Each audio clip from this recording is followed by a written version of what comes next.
નમસ્કાર દર્શક મિત્રો, શિનોર સમાચારમાં આપનું હાર્દિક સ્વાગત છે. હું છું મેઘા અગ્રવાલ. સમય થયો છે આજના મહત્વના સમાચાર પર નજર કરવાનો. વડોદરા જિલ્લાના શિનોર તાલુકાના સાદલી ગામે માનવતા અને જીવદયાનું અનોખું ઉદાહરણ જોવા મળ્યું છે.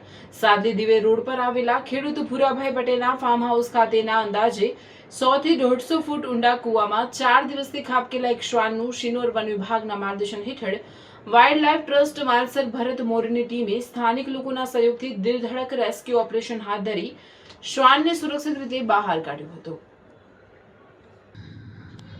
શિનોર તાલુકાના સાદલી ગામ નજીક દિવેર જવાના રોડ પર ખેડૂત ભૂરાભાઈ પટેલનું ફાર્મ હાઉસ આવેલું છે. આ ફાર્મ હાઉસમાં આવેલા અંદાજિત 100 થી 150 ફૂટ ઊંડા કૂવામાં 4 દિવસ અગાઉ એક શ્વાન અકસ્માતે ખાબકતા કૂવામાં ફસાયેલો હતો. શ્વાનના સતત ભસવાના અવાજ બાદ ઘટનાની જાણ થતાં ખેડૂતે શિનોર વન વિભાગનો સંપર્ક કર્યો હતો. જે અંગેની જાણ મળતા જ શિનોર વન વિભાગના માર્ગદર્શન હેઠળ વાઇલ્ડ લાઇફ ટ્રસ્ટ માલસર ભરત મોરી અને તેમની ટીમ સ્થળ પર પહોંચી હતી.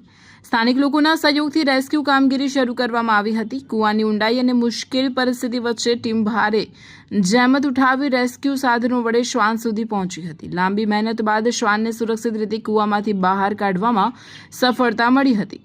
સફળ રેસ્ક્યુ બાદ સ્થાનિકોમાં ખુશીની લાગણી જોવા મળી હતી અને જીવદયાનું ઉત્તમ ઉદાહરણ પૂરું પાડનાર તમામ ટીમ સભ્યોની પ્રશંસા કરવામાં આવી હતી.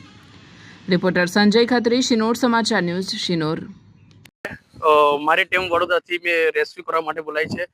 મને ફોરેસ્ટ ડિપાર્ટમેન્ટમાંથી ફોન આવ્યો હતો કે દિવેર નજીક એક ફાર્મ હાઉસના એક કૂવાની અંદર કૂતરું પડેલું છે. લગભગ 4 દિવસ થયા અને એમને ગામની માહિતી મળી હતી કે ગામના લોકોએ કીધું હતું કે આપણે કૂવામાં કૂતરું પડી ગયું છે, એનું રેસ્ક્યુ કરવા માટે.